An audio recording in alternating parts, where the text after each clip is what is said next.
Hello বন্ধুরা, welcome to football দুনিয়া। আরও একটা ভিডিওতে সবাইকে স্বাগত। Welcome to the channel. সত্যি কথা বলতে গেলে এরকম একটা ভিডিও কোনোদিন করতে হবে বলে আমি স্বপ্ন কেন দুঃস্বপ্ন কোনোদিন কল্পনা করতে পারিনি। তো আজকের একটি খুব আনফর্চুনেট ঘটনা ঘটেছে এবং সেটা নিয়ে আজকে দুপুরের পর থেকে অনেক কথাবার্তা শোনা যাচ্ছে বিভিন্ন মহল থেকে। এবং আমাদের কমিউনিটির এক দাদা, সবাই চিনি আমরা, বেঙ্গলি স্পোর্টস ব্লকের অভিদা, তো তার একটি ভিডিও সামনে এসেছে এবং তারপর থেকে অনেকেই আমাকে মেসেজ করেছে, ফোনও করেছে অনেকে আমাকে, যে দাদা তুমি কিছু বলো এই বিষয়টা নিয়ে। এবং লাস্ট ইস্ট বেঙ্গল যেদিনকে হেরে যায় সেদিন আমিও একটা লাইভ করেছিলাম। সেক্ষেত্রে হয়তো আমার মুখ থেকেও দু একটা কটু কথা বেরিয়েছে এবং আমার মনে হয় it's quite normal, it's normal and completely natural human behaviour.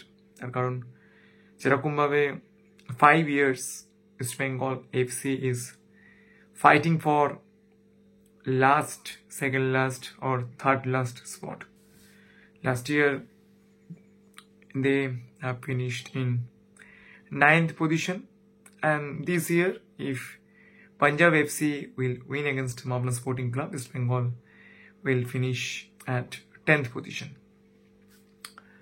এবং the horrible thing is that এখনো পর্যন্ত ইস্ট বেঙ্গল 24 ম্যাচেসের মধ্যে মাত্র 8 ম্যাচেস উইন করতে পেরেছে এবং 19th ম্যাচেস পর্যন্ত ইস্ট বেঙ্গলের জয়ের সংখ্যা ছিল only 5 এবং 3 consecutive ম্যাচেস দেন ইস্ট বেঙ্গল উইন করে এবং দেন they have gained 28 পয়েন্টস, এখনো পর্যন্ত হাইয়েস্ট।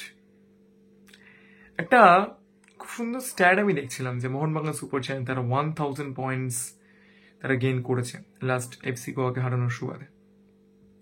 এই ব্যাপারে আপনাদেরকে আরেকটা তথ্য আমি জানিয়ে রাখছি, ইস্ট বেঙ্গলও কিন্তু খুব একটা পিছিয়ে নেই। তারা 979 পয়েন্টস এখনো পর্যন্ত গেইন করেছে এবং লাস্টের কয়েকটা বছর যদি আমরা বাদ দিই তাহলে কিন্তু সমানে সমানেই টক্কর চলছিল।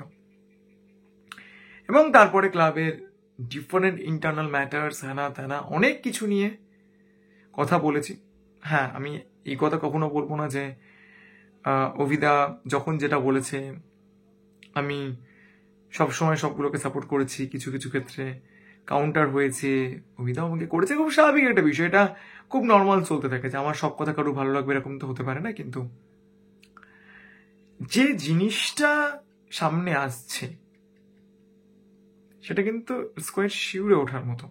আমি জানি না কোথায় কি হয়েছে না হয়েছে, আমি তো বলছি যে যেদিনকে নর্থ ইস্টের এগেনস্ট ইস্ট বেঙ্গল হারলো আমি লাইভে অনেক কিছু বলেছি, আমি প্রসেনজিৎ দা দুজনেই অনেক কিছু বলেছি এবং সেটা কিন্তু from a supporters point of view আমাদের ভেতর থেকে এই জিনিসটা বেরিয়ে আসছে, কারণ এটা নেওয়া যাচ্ছে না।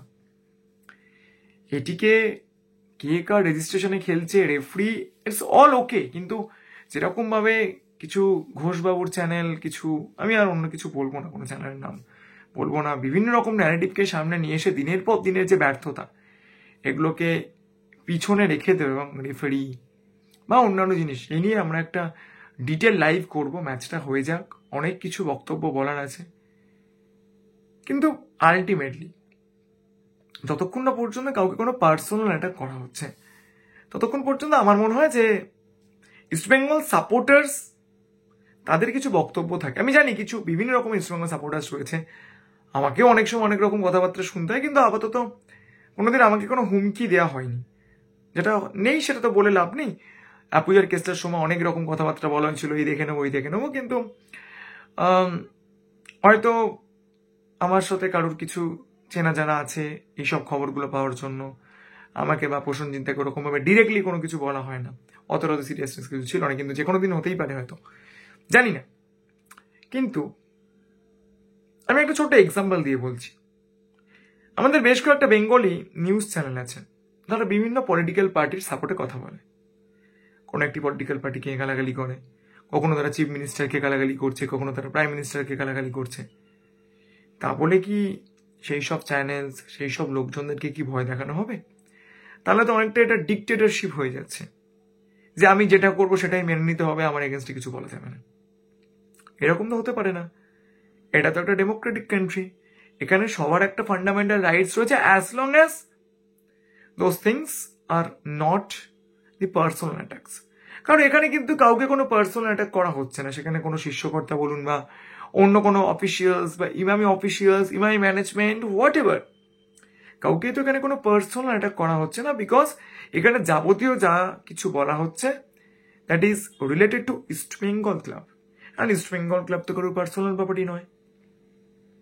তো সেক্ষেত্রে আমি জানি না কি হয়েছে, সত্যি এরকম কোনো ঘটনা ঘটেছে কি ঘটেনি আমি জানি না, কিন্তু সত্যিই যদি এরকম মারার হুমকি, বা একজন ইউটিউবার যখন বলছেন যে আমি আতঙ্কিত, আমার খারাপ লাগছে, আমি বুঝতে পারছি না আমার কি হবে, এইরকম একটা ভয়ের বাতাবরণ যদি সৃষ্টি করা হয়, তাহলে ওই তুর্কমেনিস্তানের আশকাবাদে যে ঘটনা ঘটছে আর কলকাতার মতো একটা প্রোগ্রেসিভ জায়গায় যে ঘটনা ঘটছে, দুটোর মতো কোনো তো তফাৎ থাকে না। আমরা জানি আশকাবাদ অত্যন্ত একটা রিগ্রেসিভ জায়গা, সেখানে অনেক কিছু হয়, কিন্তু আমরা তো অতটা রিগ্রেসিভ নয়, আমরা যথেষ্ট প্রোগ্রেসিভ।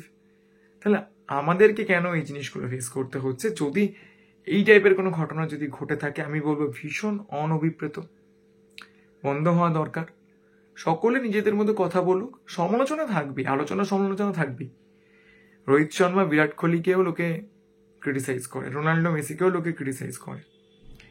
আমার মনে হয় এগুলোকে দূরে সরিয়ে রেখে কাজের দিকে মন দেওয়া দরকার। আমি যেটা পার্সোনালি করি, ম্যানেজমেন্ট যখন ভালো কাজ করে আমি নিজে এসে বলি, আবার যখন খারাপ কাজ করে তখন এসে বলি, বাট বন্ধ হওয়া দরকার এগুলো, যদি হয়ে থাকে কিছু।